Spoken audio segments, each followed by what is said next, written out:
नमस्कार दोस्तों, स्वागत है आपका हमारे यूट्यूब चैनल पे। और दोस्तों आज का हमारा टॉपिक है कि भाई ब्रेकअप के बाद सारा पेन हमें ही क्यों होता है, हमारा एक्स पार्टनर इतने मज़े में कैसे। मान लीजिए आपका कोई रिलेशनशिप में है जिसमें आपका ब्रेकअप हो चुका है और आपको बहुत ज़्यादा ब्रेकअप का पेन हो रहा है, आपको बहुत ज़्यादा एक्स पार्टनर की याद आ रही है और बहुत ज़्यादा परेशान हो, और ऐसे में आपको लग रहा है कि भैया सारा जो पेन है आप ही को क्यों हो रहा है, ठीक है।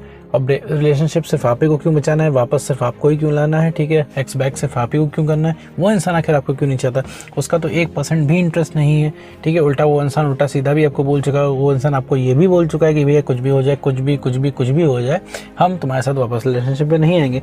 तो आखिर ऐसा क्या हो गया भाई कि एक टाइम पे वो इंसान इतना प्यार हमें करता था और अभी क्या है, वो इंसान हमें देखना तक पसंद नहीं करता, हमारे मैसेजेस इग्नोर करता है, कॉल इग्नोर करता है, बिल्कुल बात ही करना पसंद नहीं करता है मेरे दोस्तों। कि ऐसा क्या हो गया है हमारे बीच में। तो इन सबसे रिलेटेड टॉपिक के बारे में इस वीडियो में हम बात करेंगे।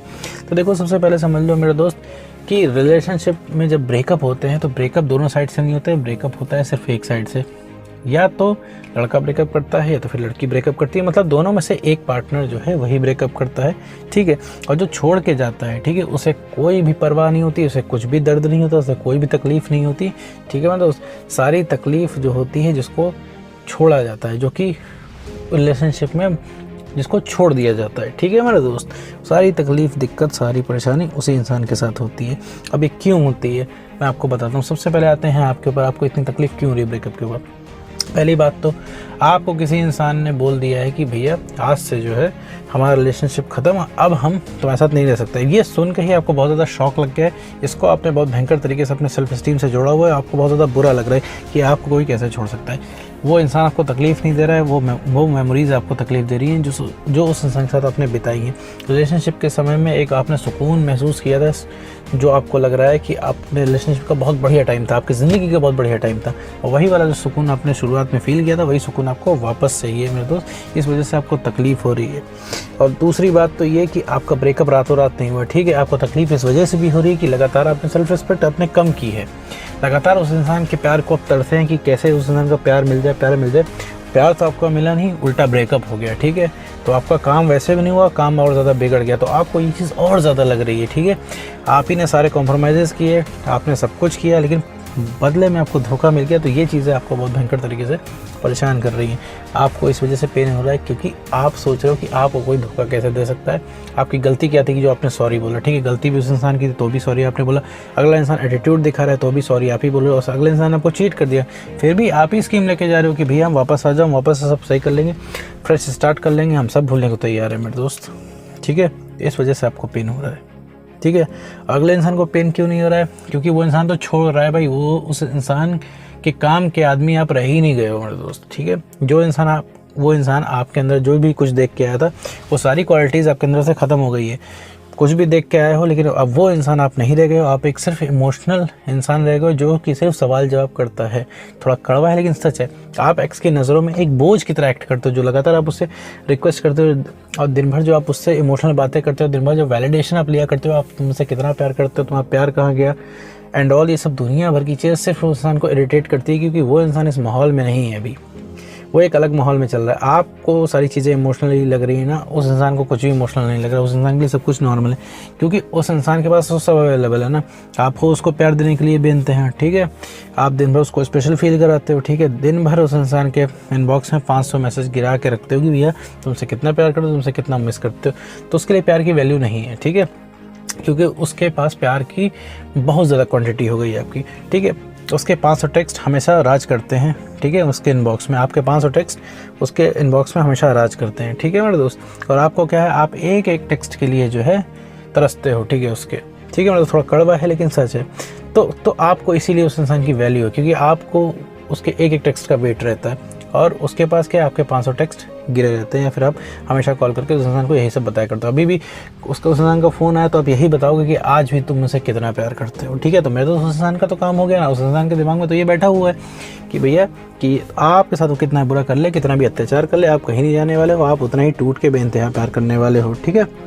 पहली बात, वो इंसान के भी इतने मज़े नहीं हैं। अगर एक तरफ से देखो, वो इंसान भी कॉम्प्रोमाइज़ ही कर रहा है अगर आपको चीट करके गया, क्योंकि उस इंसान को जो चाहिए, जो प्यार चाहिए, जो चीज़ वो देख के आया था वो तो आप रहे नहीं, वो तो आपसे तो मिल नहीं रहा है, तो वो अलग जगह देख रहा है, ठीक है। अब आप कहोगे भैया वो तो इंसान चीटर है, लायर है, कोई प्यार में ऐसा कैसे कर सकता है, तो मेरे दोस्त उसने तो जो किया उसकी गलती है, ठीक है, उसको सज़ा भी मिलेगी उस चीज़ की। लेकिन आप अपने आप को देखो, आप अपना भी तो प्यार देखो, आपका प्यार कैसा है जो आप सेल्फ रिस्पेक्ट गंवा के उस इंसान के सामने रिक्वेस्ट कर रहे हो। आप भी मजबूर हो, वो भी मजबूर हैं, आप भी ज़िद्दी हो, वो भी ज़िद्दी हैं, आपको रिलेशनशिप चाहिए ही चाहिए, उस इंसान को उसे उतनी भयंकर तरीके से नहीं चाहिए। अब दोनों लोग की, कोई किसी की नहीं सुन रहा है, ठीक है, अब दोनों लोग एक दूसरे की नहीं सुन रहे हो और किसी की नहीं सुन रहे हो।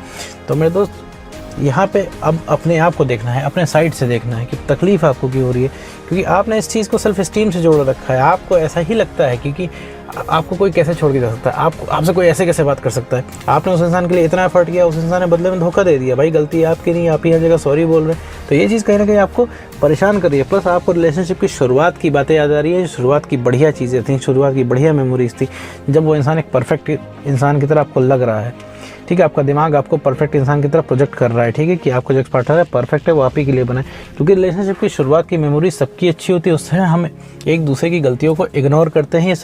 ये रिसर्च है, ठीक है मेरे दोस्त, ये रिसर्च करती है कि हम एक दूसरे की गलतियों को इग्नोर करते हैं उस समय, क्योंकि हमारे बॉडी में ऐसे केमिकल रिलीज होते हैं।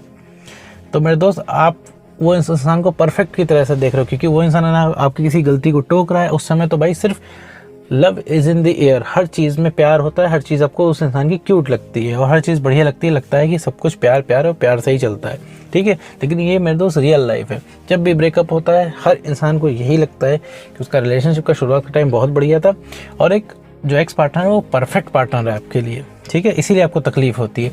आपको लगता है भैया जो परफेक्ट पार्टनर है उसके जैसा आपको कहीं मिलेगा नहीं, मिलेगा भी तो वो कंपैटिबिलिटी बैठाने में आपको बहुत ज़्यादा समय लग जाएगा। इस वजह से आपको तकलीफ होती है, क्योंकि आपकी ज़िंदगी से एक वैल्यूएबल चीज़ जा रही है, आप उस चीज़ को वैल्यूएबल समझ रहे हो और उस इंसान को तकलीफ इस वजह से नहीं होती है। उस इंसान की ज़िंदगी से तो पहली बात उसको ये बिलीफ है कि आप उसकी ज़िंदगी से कभी गए ही नहीं हो, ठीक है। और दूसरी चीज़, जब आप उसके काम के ही आदमी नहीं रह गए हो तो आप रहो चाहे ना रहो, उसे कोई मतलब नहीं है।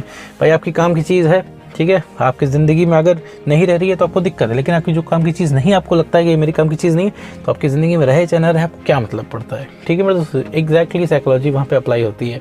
मुझे पता है आपके पास बहुत ढेर सारे पॉइंट होंगे कि प्यार में कोई ऐसा नहीं कर सकता, कोई इतना डिसलॉयल कैसे हो सकता है, कोई किसी को देख कैसे सकता है। अब आप उस खुद को कंपेयर कर रहे हो। अब आपको क्या है, आपने फोकस पकड़ रखा है उस इंसान पर, भयंकर फोकस कर रखा है अपने एक्स पार्टनर पर, ठीक है। आपको कोई और नहीं पसंद आ रहा होगा। अभी आपको कोई सेलिब्रिटी भी ला के दे दी जाए तो आप उससे भी सेटिस्फाइड नहीं होंगे। क्यों? क्योंकि आपको लगेगा कि भैया जो सेलिब्रिटी भी है, जो कोई दूसरा बंदा है, दूसरी बंदी है, उसी की तरह हंसे, उसी की तरह गुस्सा करे, उसी की तरह एक्ट करे, ठीक है। तो आपको ऐसा लग रहा है, ठीक है। और उस इंसान को क्या लगता है कि कोई भी हो बट लेकिन आपकी तरह वो एक्ट ना करे, ठीक है। तो जितना आपको वो इंसान चाहिए उतना ही उस इंसान को आप नहीं चाहिए, ठीक है। ये चीज़ आपको समझने की ज़रूरत है यहाँ पे this is need to be understand कि प्रॉब्लम कहाँ पे आ रही है, ठीक है मेरे दोस्त। तो इसको सही कैसे करें भैया, मुद्दा आता है कि अब सही कैसे करें। अब उम्मीद तो करता हूँ आप लोग ये चीज़ समझ गए होगी कि आखिर आपको ये सारा पेन क्यों हो रहा है। तो मेरे दोस्त इसको सही करने का तरीका है कि आप अपने ऊपर वर्क करो, ठीक है। यही मैं हर वीडियो में बोलता हूँ, क्योंकि अपने ऊपर वर्क करना ही पड़ेगा आपको। आप कभी भी इस चीज़ को बाईपास नहीं कर सकते हो। अगर अपनी ज़िंदगी में कुछ भी आपको ठीक करना है, तो अगर आप अपने एक्स पार्टनर को वापस पाना चाहते हो तो अपना खोया हुआ कॉन्फिडेंस आपको वापस लाना पड़ेगा, खोई हुई आइडेंटिटी वापस लानी पड़ेगी। पर दो शेर बन के नहीं रहोगे तो काम नहीं चलने वाला है। उस इंसान ने शेर पसंद किया था जो रिलेशनशिप से पहले वो आपको पसंद कर रहा था, आप शेर थे उस समय। अभी आप बिल्ली बन चुके हो, उस इंसान ने बिल्ली को नहीं पसंद किया है, ठीक है। वो इस वजह से उस इंसान की ज़िंदगी से लगे। उस इंसान ने शेर पसंद किया तो वापस आप शेर बन जाओगे। जितनी तेज़ी से अट्रैक्शन गया है उतनी तेज़ी से वापस आ जाएगा, ठीक है। जितनी तेज़ी से उसकी फीलिंग अभी चली गई है ना, उतनी तेज़ी से वापस आ जाएगी। उस इंसान ने आपको बहुत बुरा भला कहा है क्योंकि आपने उसको मौका दिया है। भाई उसके पीछे आप पड़ गए थे तो उस इंसान ने आपसे पीछे छुड़ाने के लिए कुछ भी कह दिया, ठीक है, कि तुम जाओ, तुम्हारी ज़िंदगी में हम कभी नहीं आएंगे। ये सिर्फ कहने की बातें हैं, ठीक है मेरे दोस्त, क्योंकि आपने फोर्स किया है। तो अगर आप अपने ऊपर वर्क करते हो, थोड़ा भी अपने आप को बेटर बनाते हो, आप सिर्फ दो काम कर लो। पहली बात तो अपने आप में खुश रहना शुरू कर दो, यही सबसे बड़ा रीअट्रैक्शन है। तुरंत उस इंसान को तलब जाग जाएगी आपसे बात करने की, ठीक है। और अपनी ज़िंदगी में बढ़िया करने लगो, अपना सिर्फ काम देखने लगो, ठीक है। जो सिर्फ अपना काम करने लगो, अपने में मस्त रहना शुरू कर दो, उस इंसान को भयंकर तरीके से तलब जाग जाएगी आपसे बात करने की, आपसे जुड़ने की। क्योंकि उस इंसान के पास जितनी मेमोरीज़ आपके पास उतनी मेमोरीज़ उनके पास भी। फ़र्क इतना ही है कि आपकी मेमोरीज़ जो है आपके दिमाग के सरफेस में और उसकी मेमोरीज़ जो कुछ नीचे दबी हुई हैं। बस उन मेमोरीज़ को ट्रिगर करने की ज़रूरत है। वो ट्रिगर कैसे होंगी कि आप अपने आप को सही कर लो, अपने आप को बेटर कर लो, अपने में खुश रहना शुरू कर दो, रिक्वेस्ट उस इंसान से करना छोड़ दो, ठीक है मेरे दोस्त। अपने आप में आप बिज़ी रहो, ठीक है, अपने काम करो, जिससे आपका कॉन्फिडेंस बढ़ेगा। जब आपका कॉन्फिडेंस बढ़ेगा तो आपको आगे का रास्ता दिखेगा, आपको भयंकर तरीके से पता चलेगा कि आप क्या हो। ठीक है, आपको मेंटल क्लैरिटी आएगी, आपको दिखने लगेगा सामने कि अब आगे क्या करना है क्या नहीं करना है, सब आपको खुद समझ में आने लगेगा। तो मेरे दोस्त अपने ऊपर काम कीजिए और अपने आप को बेटर बनाइए जितना हो सके। उम्मीद करता हूँ दोस्तों आपको वीडियो समझ में आएगा। तो आज की वीडियो में बस इतना ही।